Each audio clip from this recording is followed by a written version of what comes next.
All right, welcome to Live from My Drum Room, a special edition today, a special show dedicated to the memory of a great drummer and a great friend, Pete Zeldman.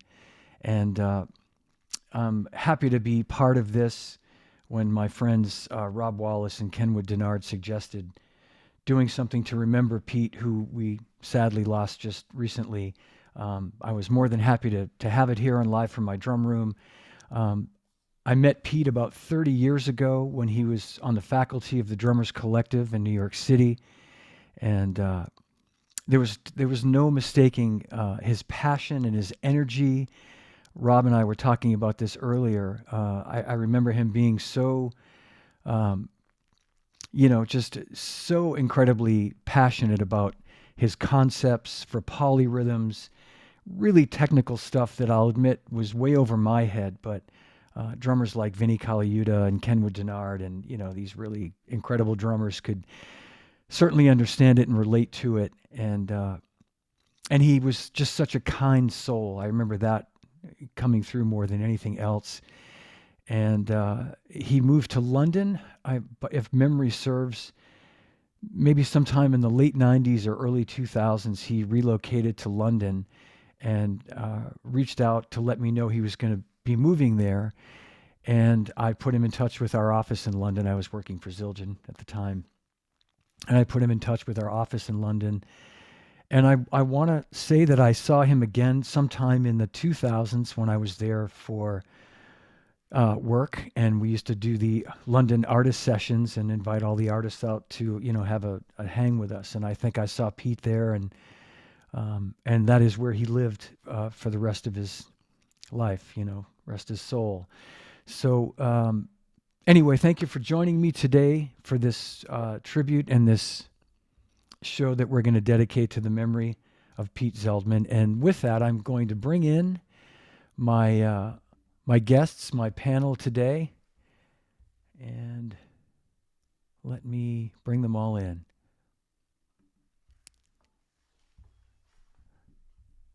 All right. So please welcome, as you can see, they're joining us here now. And I'm going to introduce everybody, and then I'm going to ask everyone to maybe just say a few words about themselves, and then we'll get to sharing some memories about Pete. So I'll start with Rob Wallace. Hey Welcome to guys. Rob Wallace. Yeah. Kenwood Dennard, legendary Kenwood Dennard. Jason Gianni. Hey guys. Jeff Tain Watts. Hey everybody, what's happening? Andy Sinisi. And Tobias Ralph, I see you there. Hey I'm guys. going to rename you Tobias. And Cherie Dennard, wife of Kenwood.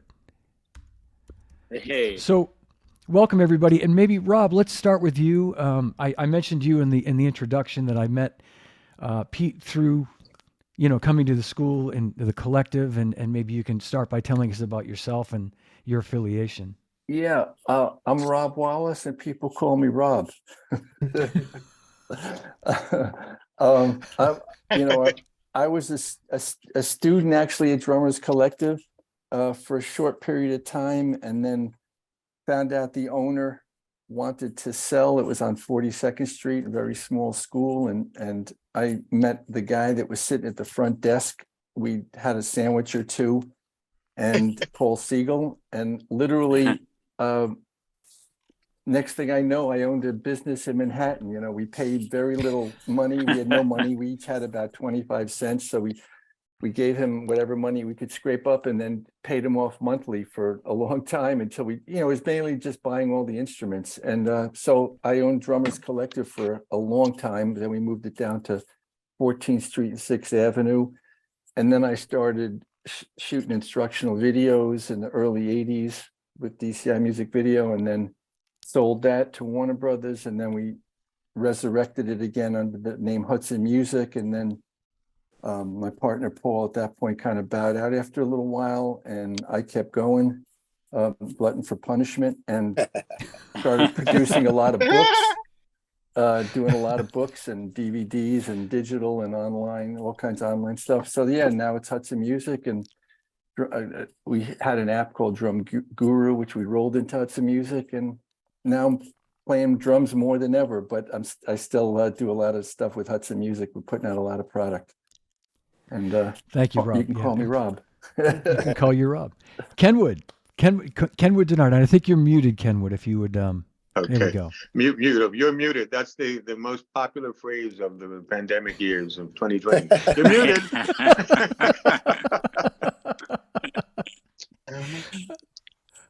So true. So yeah, All right. John, Well, Kenwood, thank you for inviting us and facilitating this. You know, Rob and I really love Pete Zeldman, so we come together for him. And a few words about myself. I'm Pete's teacher, and actually, Rob, didn't you come in for a couple of lessons at Drummers Collective too? I think. Absolutely. Yeah. So, man, I can say I taught the Uber teacher, Rob Wallace. You know, and Kim Plainfield was a student of mine. I got him the gig at a great gig at Drummers Collective, and then Pete Zeldman. I had forgotten. I forgot more shit than even I ever knew. But I can tell you, I forgot that I had recommended Pete to teach at the collective as well. So I knew, you know, him as a student, and I was trying to help him out. I got him some gigs with Tom Pearson and other live playing gigs. He was one of the few people who could replace me, you know, at like anything, you know, especially the polyrhythm. So anyway, I was born in Brooklyn, 1956, and I started on piano, and then moved to Harlem from Brooklyn. Lived there for a while, and I was in East Harlem. I studied at Manor House, my mother's music school, and that's where I taught Kim Plainfield actually, and Will Calhoun. I taught him there, and many places. And after that, I went to Berkeley to study, and there I met Vinnie Colaiuta, and I'm just so proud to say I also taught him my wood stroke that's going on, that people are talking about. And he came back to me 20 years after that and said, "Hey, Kenwood, I finally learned the wood stroke. I wish he was here today. We would laugh about it." And then I went on to perform after Berkeley with Dizzy Gillespie in '79, and Pharoah Saunders in '78, and Manhattan Transfer, and I don't know. I had a succinct list of people that I gave John. Now I can't. Now I have only I played with. I set in with Fish and Allman Brothers. I think, Rob, you're doing Allman Brothers music, right? I am. That's Yes. incredible. I'd love to hear that. well, Kenwood, let me just. a lot of people.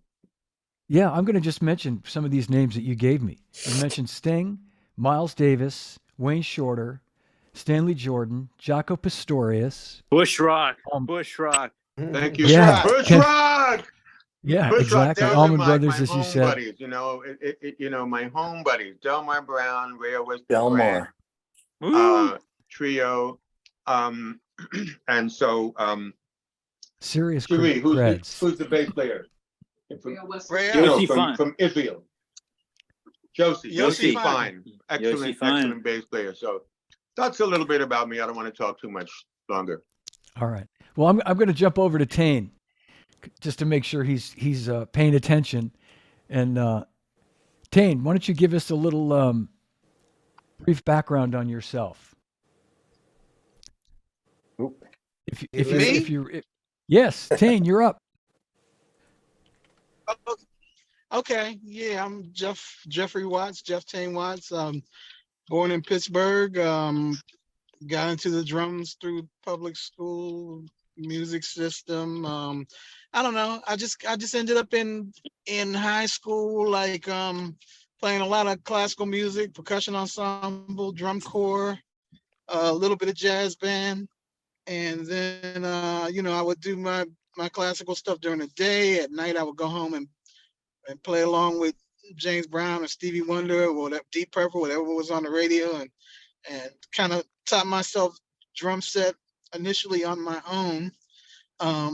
I guess I ended up graduating high school and going to Duquesne University as a classical percussion major. My specialty was timpani, which I still enjoy. And in the meantime, I got into 70s fusion. So I was into Billy Cobham and Minarda and Mike Clark and Lenny White and Steve Gadd and people like that. In addition to classic funk and rock and stuff like that. And then the deeper I got into fusion music, I started to see that a lot of these people had played with Miles Davis. So I investigated Miles Davis, which led me to John Coltrane and Charlie Parker, and trying to learn about the jazz tradition, I guess the acoustic jazz tradition, I guess. And so I started to learn about Max Roach and Art Blakey. And then a friend of mine steered me to the great Roger Humphreys in the city of Pittsburgh, still playing his ass off at this moment. And, so he exposed me to the, just like I could go watch him play, and then he would make me play. And I had to figure out why he sounded so good and I didn't sound so good. But anyway, after that, I ended up at Berkeley College, and I was up there and I met Johnny D, and I got exposed to the great Kenwood Dennard. I guess he was, there were a lot of bootlegs flying around and stuff, so there was a bootleg of Kenwood playing with Mark on this Mark Sherman record called Fulcrum Point. And I remember, it was like a hot boot, and I was like, what is that? And what else? There were like P-Funk rehearsals with early Dennis Chambers, and people were like, what is that? And whatever. So I just went to school, and I got exposed to a lot of stuff, had great classmates, and played with a lot of people, and ended up moving to New York to work with Wynton Marsalis, hooked up by my great friend Branford Marsalis. The Berkeley experience, to close it out, it was just really, really cool, and it made me curious about polyrhythms as a way to try to just kind of transcend idiom and stuff like that, just like get into a zone and kind of be in a position to create your own world. So so I went on. I've won about 7 Grammys or something like that. Right now I'm playing with, Kenwood's gonna say I'm bragging, but I just came from a rehearsal. I just came from a rehearsal with the Metropolitan Opera. I've worked on television. Wow. I was on the Tonight Show band. I'm starting to get like awards for composition and stuff like that. And I played with basically everybody in a way, at least once.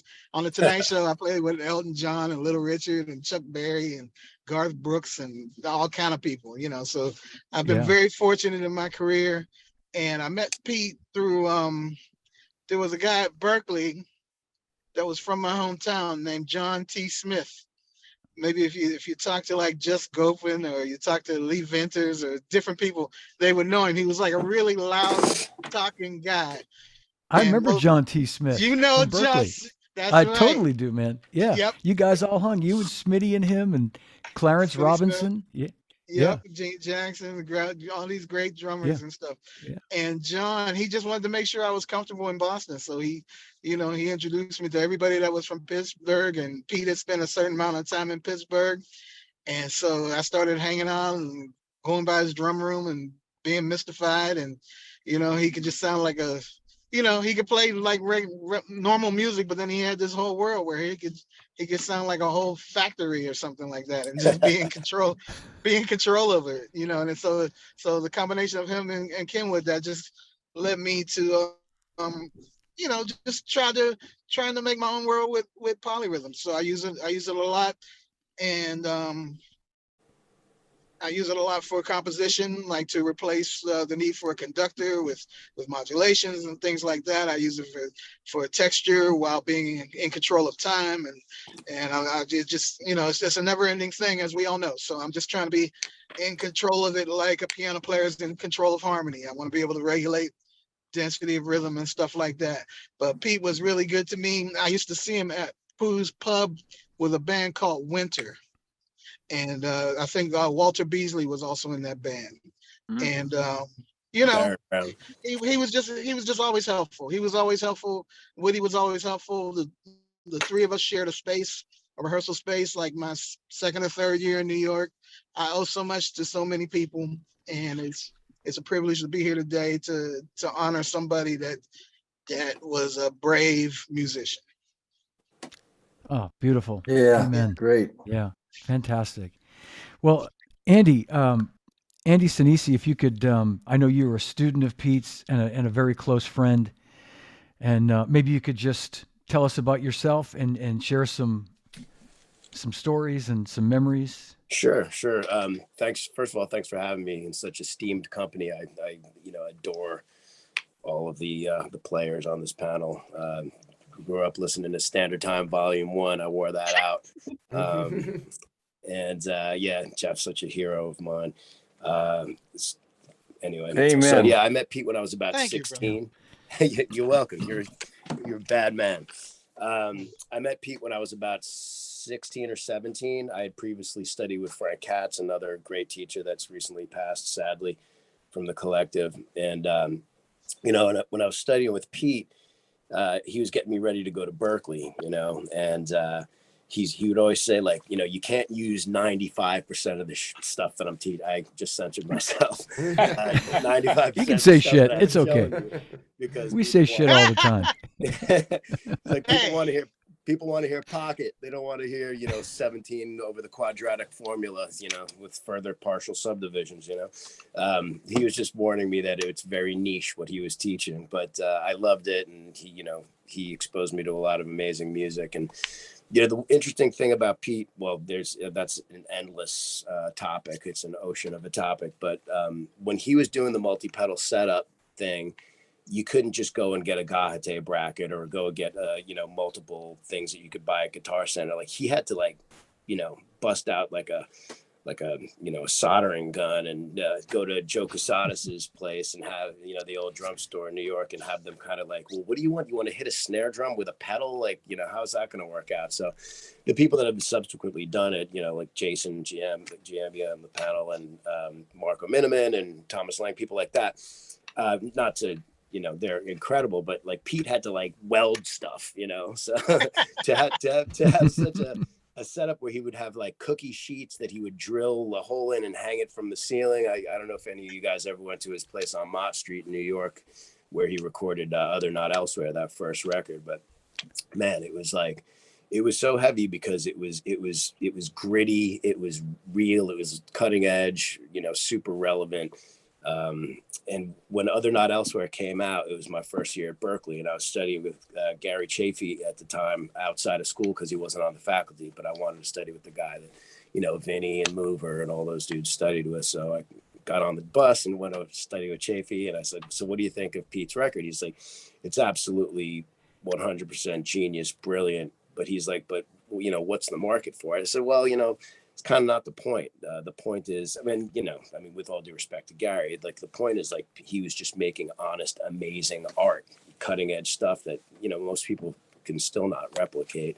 I'm sure that I speak for Jason and Toby. When we were kids, studying with Pete, we'd go into these rooms, and on a traditional 5-piece kit, he would get these different ostinatos going, and it wouldn't be very obvious phrases. It would be, like the obvious phrases of 5 buck, the buck, that's obvious, right? We all know that. But like, Pete would play bigger phrases, and he would play very unusual subdivisions of, massive phrases. And I would have to just say, like, keep playing so I could figure one limb out at a time. And then he would, with his left hand, he would take the wood stroke that he learned from Kenwood.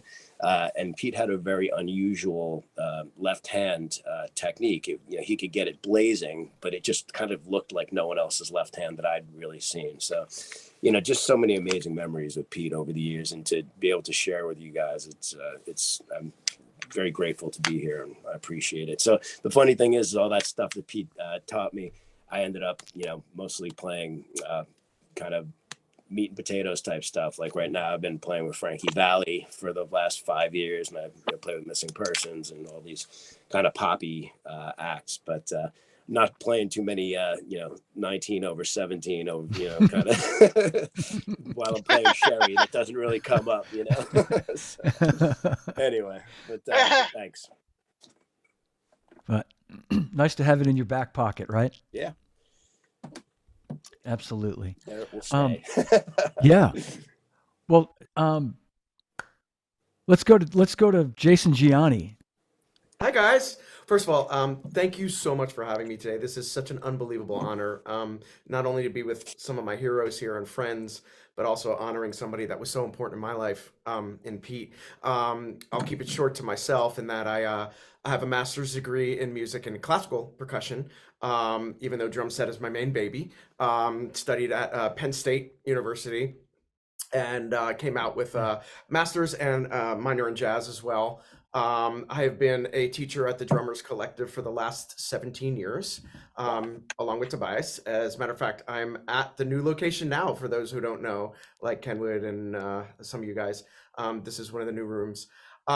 Things have changed a bit, but the collective is still alive and well, and been an honor to be there. I'm an adjunct at New School as well. And on Broadway, session drummer. I'm the drummer on the SpongeBob SquarePants theme song. Woo! That's fantastic, man. Yeah. SpongeBob's my friend,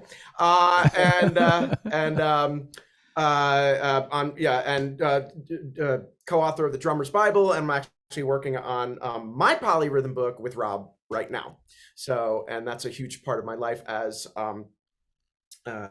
Pete was such an important part of that. I studied at the Drummers Collective in '92, and I won't drag this out too long, but one of the things that started to happen with me is I didn't even know where this came from, but I just was becoming obsessed with what the one single drummer could do with their limbs, in a playing situation. And I was really, really lucky that not only was Pete there, but right that summer that I studied there, Horacio came into town at that time. And my love for Latin was through the roof as well. So studying the left foot clave and the ostinatos with Horacio, mixed with what Pete did, opened up these doors in my mind that just, it was just like information was just flooding through.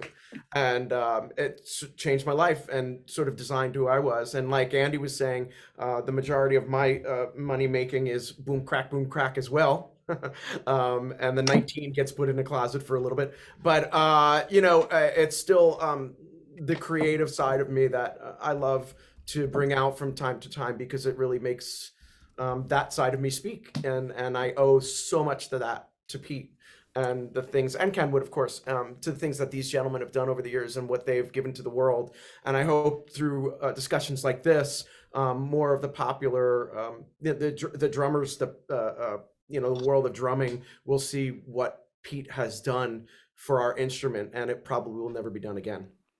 Yep. Oh, yeah. Beautiful, Jason. Thank you. And Tobias, you've been patient, saving you for last only because you were the last one to arrive. So. He's the most handsome. Better late because than you're the never. most.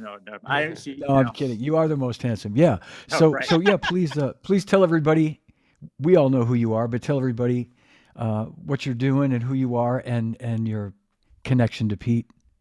Sure. So my name's Tobias Ralph. I was born and raised actually in Greenwich Village on Christopher Street, and so I had an amazing sort of upbringing of music and all different walks of life. So I want to say that my connection, I have a sort of a long connection to Pete. And I want to say it first started when my dad, who was very supportive of me being a musician, and we went to see a clinic. My dad was always looking for drum clinics, and these were the days in the professional percussion center, and and we looked up, and there was a big clinic that was happening with Kenwood Dennard, and it was I don't know if you recall this, Kenwood, but so your clinic literally changed my life. So it was like in this big open space, and Kenwood, you were playing this set that there was just like, you had two bass drums and a zillion like multi-layered toms. And you had the wireless headset and you had the keyboards.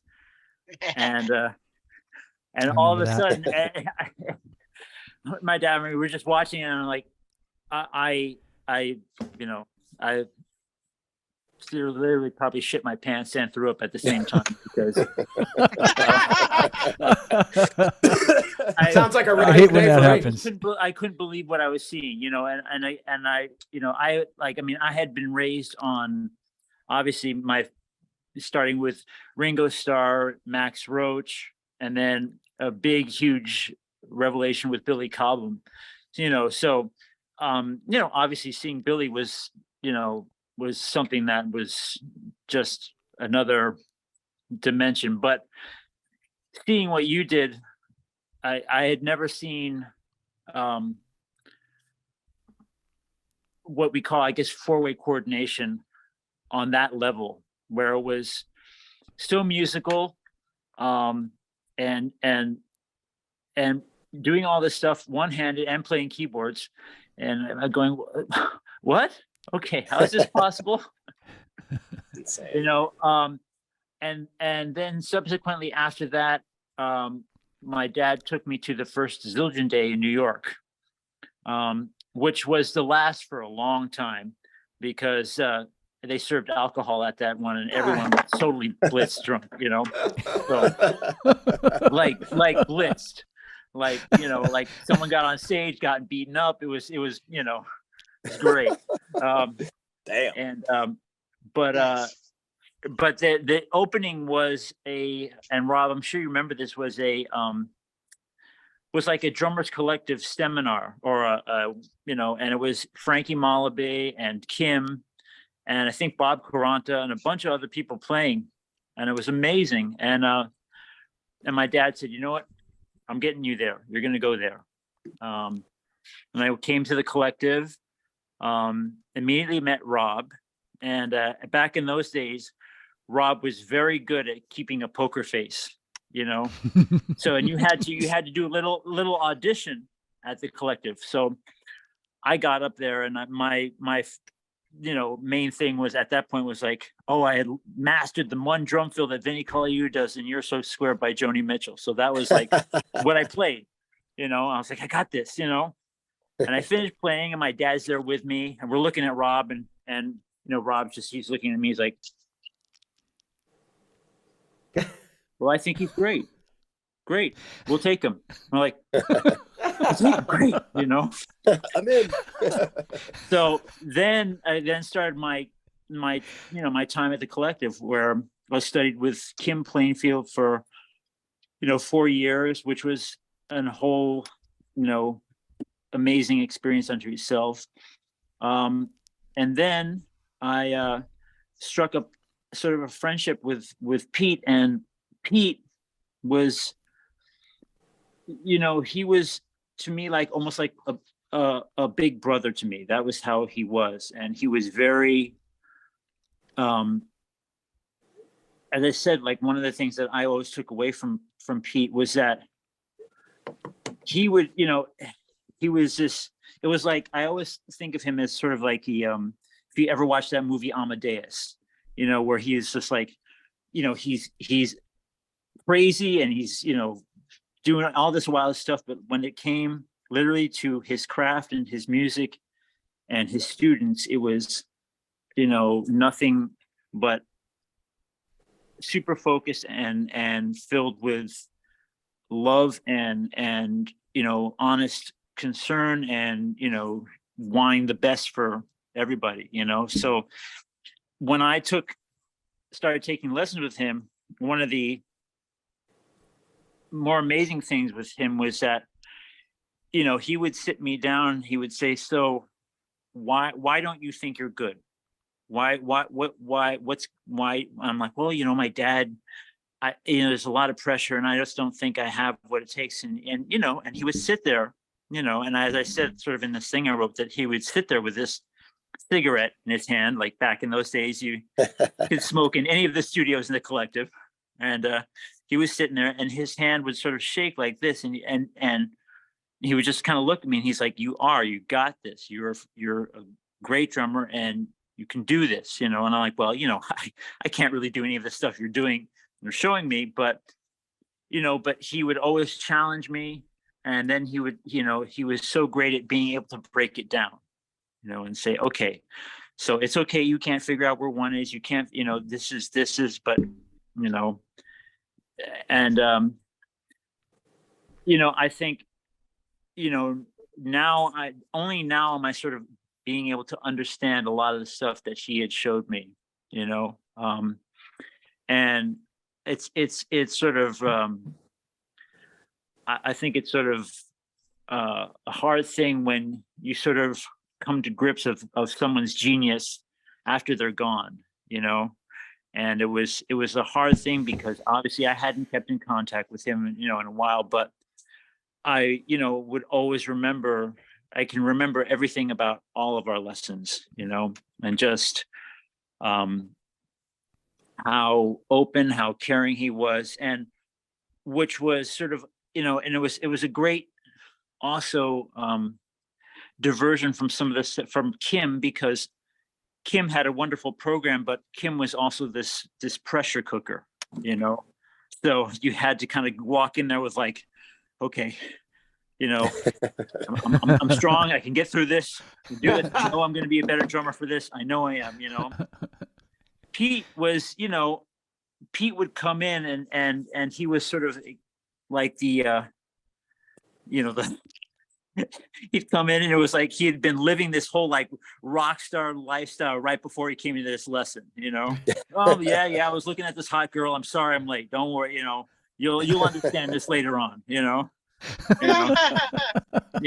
he would, have this leather jacket on and he would throw it off and put the cigarette in his mouth, and he was like, I'm like, oh, this must be part of the coordination. It's like being able to smoke and play at the same time. This is like an on-running theme with like him and Vinnie, right?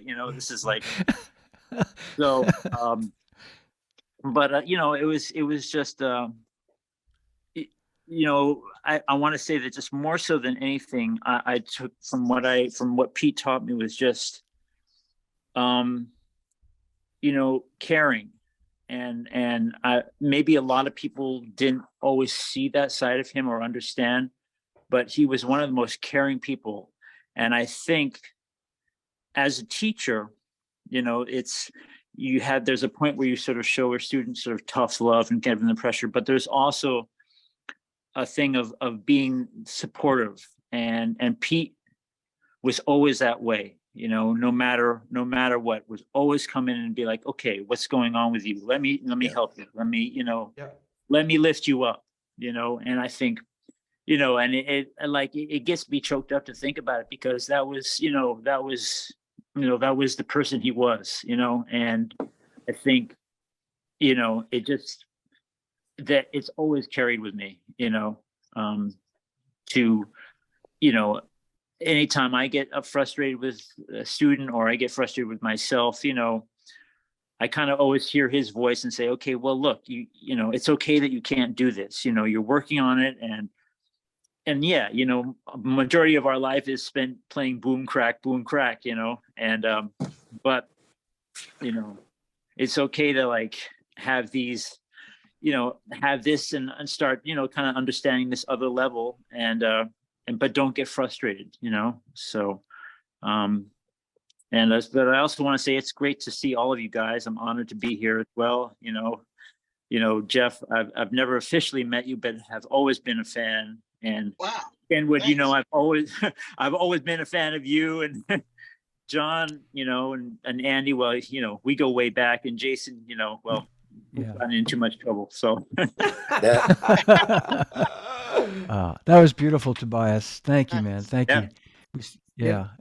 I just wanted to say that, in my little opening thing, I talked about myself, which I really didn't plan to do, and you kind of caught me off guard a little, John. I'm here to really provide a platform and conduit, for the people that really did know Pete and intimately. I knew him from a different perspective than everybody else that's talked about. I saw Pete as a very passionate emotional, wore his emotions on his sleeve a lot of times, a kind of guy, honest, and open.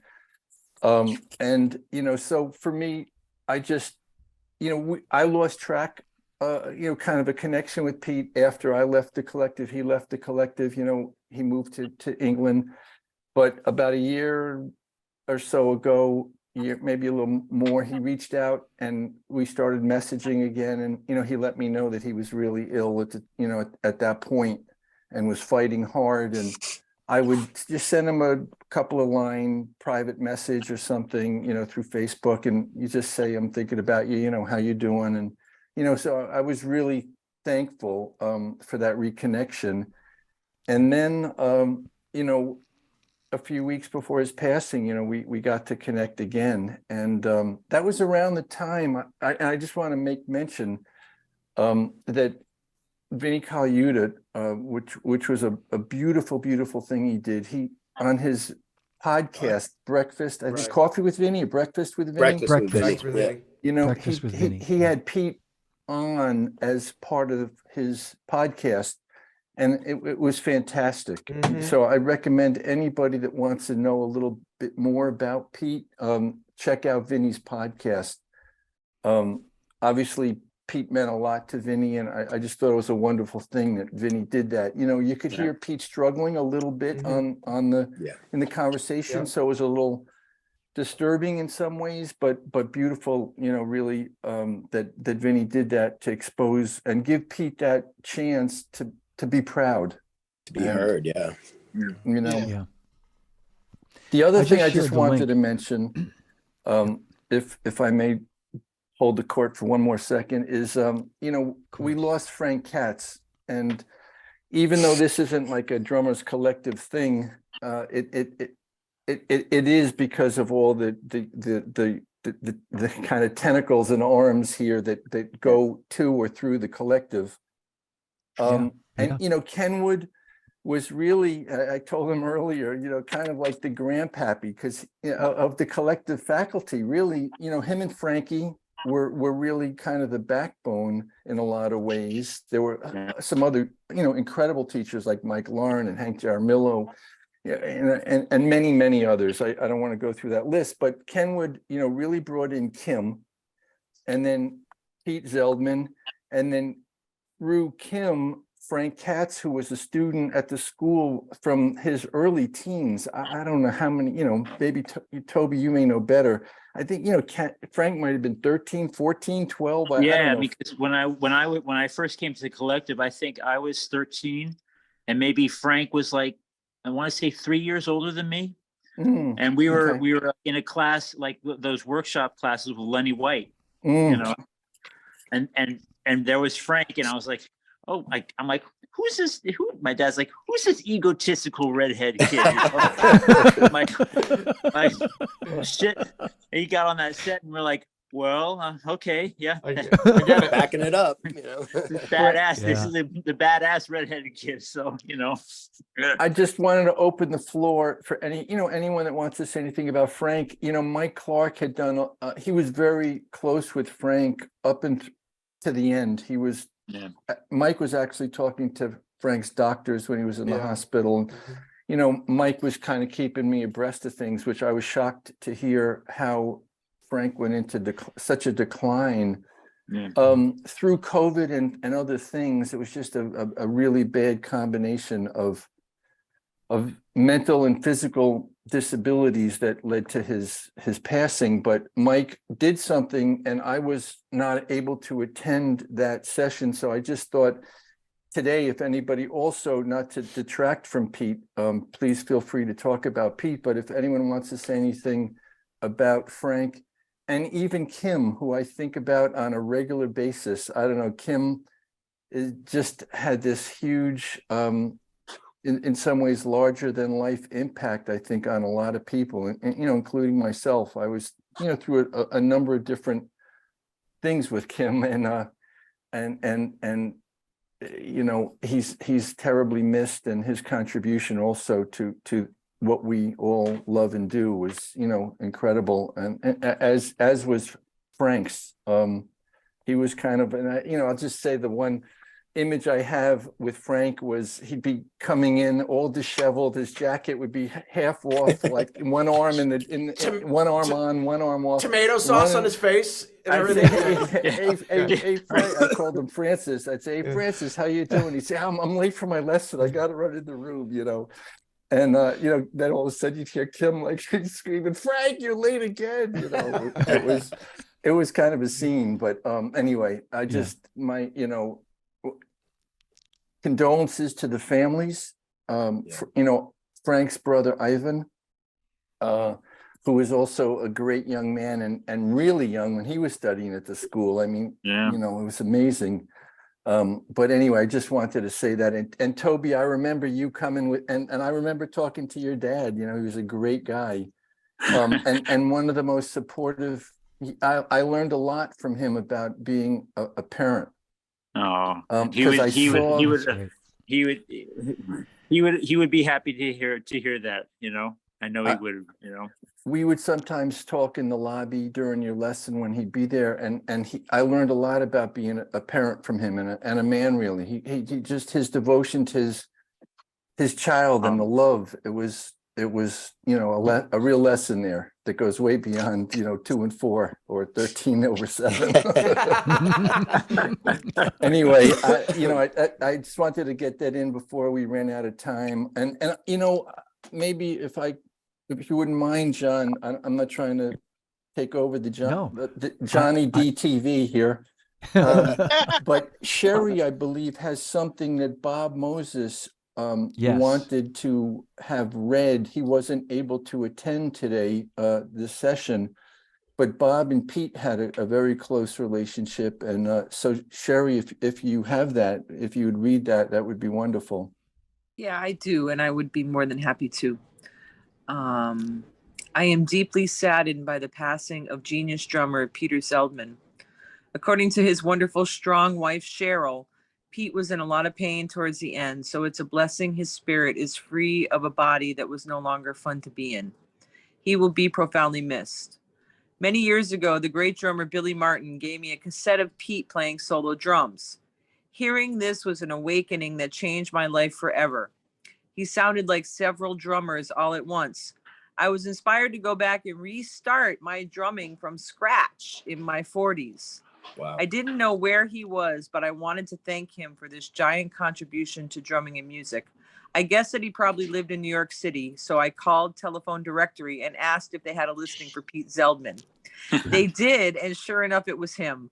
I told him how much I appreciated his work and what an inspiration he was to me. He began to cry on the phone and told me that no other drummer had said that to him, and so began a deep, lifelong friendship between us. Pete had a difficult life and, like most geniuses, I guess, was a little cuckoo. He had a big heart, a brilliant mind, and a generous soul. He was blessed to find a loving, supported soulmate in Cheryl. I recommend to anyone wanting their mind blown, check out Pete's incredible drumming. He made the impossible look easy. I call him the Z-Man, my drum superhero who could walk or dance through walls. Every time I play drums now, I think of Pete and thank him for the inspiration. I'll love you forever and beyond, Z-Man. Perhaps we will meet up again in the spirit world afterlife. Love always, Hugh Rakalam, Bob Moses. Wow. Beautiful. Oh, man. Beautiful. Awesome. That was beautiful. Wow. Well, I'm glad Bob said it, because you guys knew Pete way better than me, but my first meeting with him, I was telling Rob, was at the Collective probably 30 something years ago. And I remember he was just really intense and I keep using the word passionate because it's the best way to describe how much this concept that he had, I think maybe he was just about to release his book or he was still working on it, but he was so really intense and passionate about this concept that he had developed. And, but you couldn't help but feel the enthusiasm, it was infectious. Yeah, and for sure. Really love and respect the guy for his passion. And that was beautiful. Yeah, he was, that's the word, definitely the word I would say was just passionate, Yeah. Like, Intense as well. Very intense. Yeah, very intense and just intense and inspiring. Also, that sort of like, oh shit, I'll never be able to do any of this. But that's one of the things about Pete was that he never made you feel that way. He never sort of, I guess the right word is it'd be emasculated or just like never made you feel like you couldn't do it. Yeah.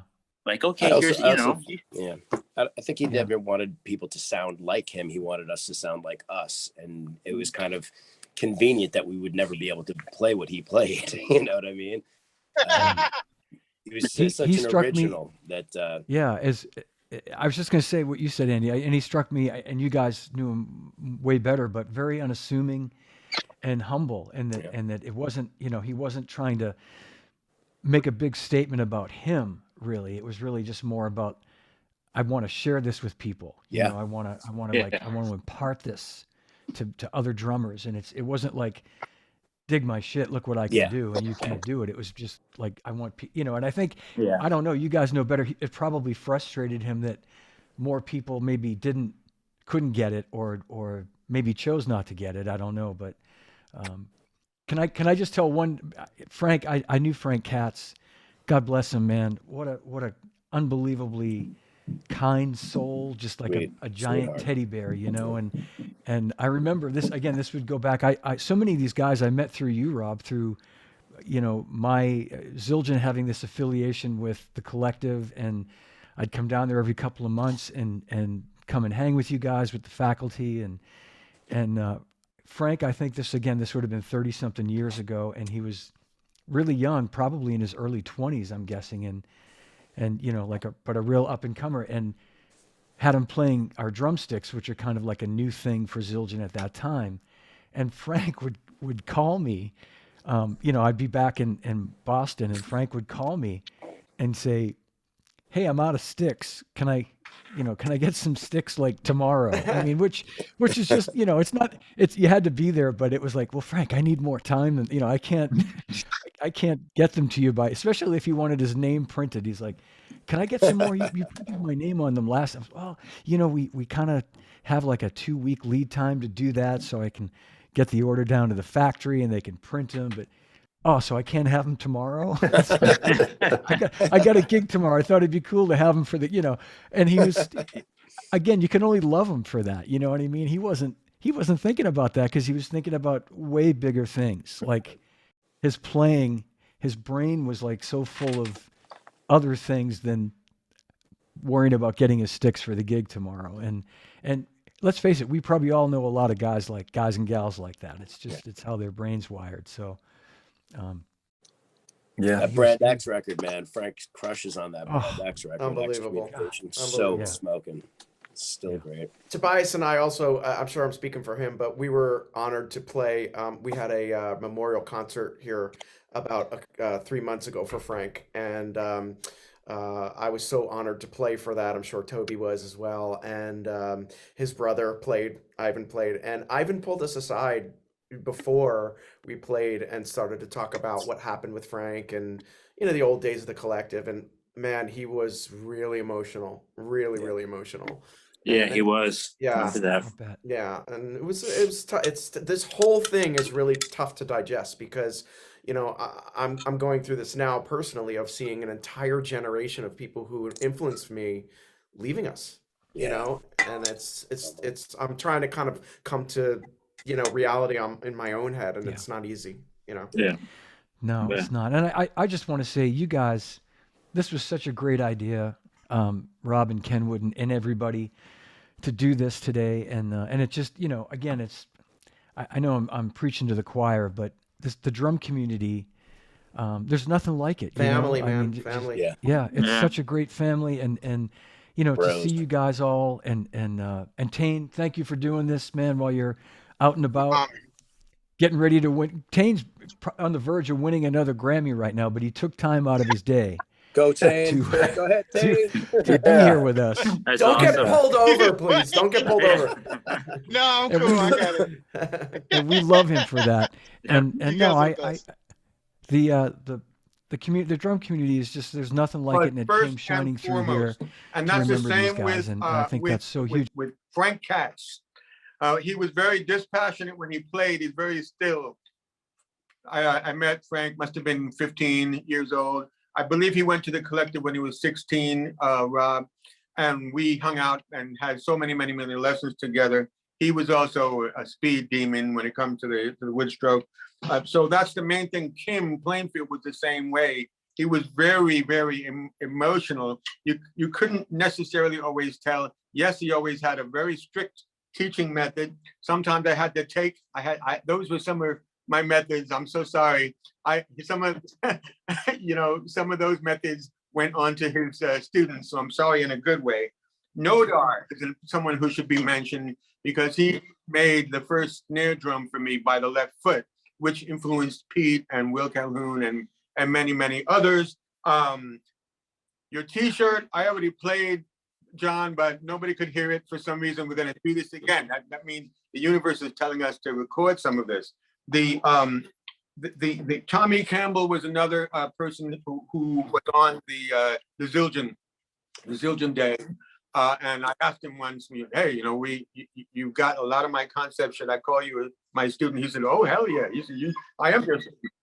And then Will Calhoun, Billy Martin was a student, and Bob Moses also came to me for probably the wood stroke. The right hand, you can't hear it. It looks like this.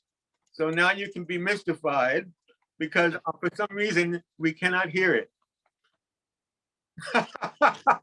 And so that's all I wanted to say. I can't have the spotlight any longer, but it's all about the love, and it's my crowning achievement that someone, Pete, he may not have made the students feel like they couldn't achieve. Of course he didn't. He encourages his students, but he made his teacher feel like he needed to step up to the plate. So we used to drill, metronome, 100 count warm up, all kinds of stuff with the feet. So Pete was my crowning achievement in that way, passion, and so was Kim, and so was many others. But Pete, rest in peace, and condolences to Cheryl, his wonderful wife. And if I could for 1 second just say, I know there's a lot of great memories in here. I'm working on a biography of Kenwood. If anybody has any great memories from the collective or beyond and could share them with me, I would super appreciate it. And you can just hit the contact form at kenwooddennard.com. Okay. kenwooddennard.com. Send it there. Okay. Well, thank you everybody for being here today, for doing this, taking time. Thanks, Pleasure John. to have you guys. And Thank you so much, John. Yeah. God bless Pete. Yep. God bless Pete and Cheryl, his Yeah. wife. Absolutely. And all our lost brethren and sisterin from the collective. Yeah. Beautiful. Tain, thank you for doing this while you're driving. It was Yes. beautiful, man. Multitasking. Independence, yo. Yeah. Multitasking at its best. Multitasking like no one's business. All right. So a big hand for Rob Wallace, Kenwood Dennard, Jeff Tain Watts, Tobias Ralph, Jason Gianni, Andy Sinisi, Cherie Dennard, and thank you guys.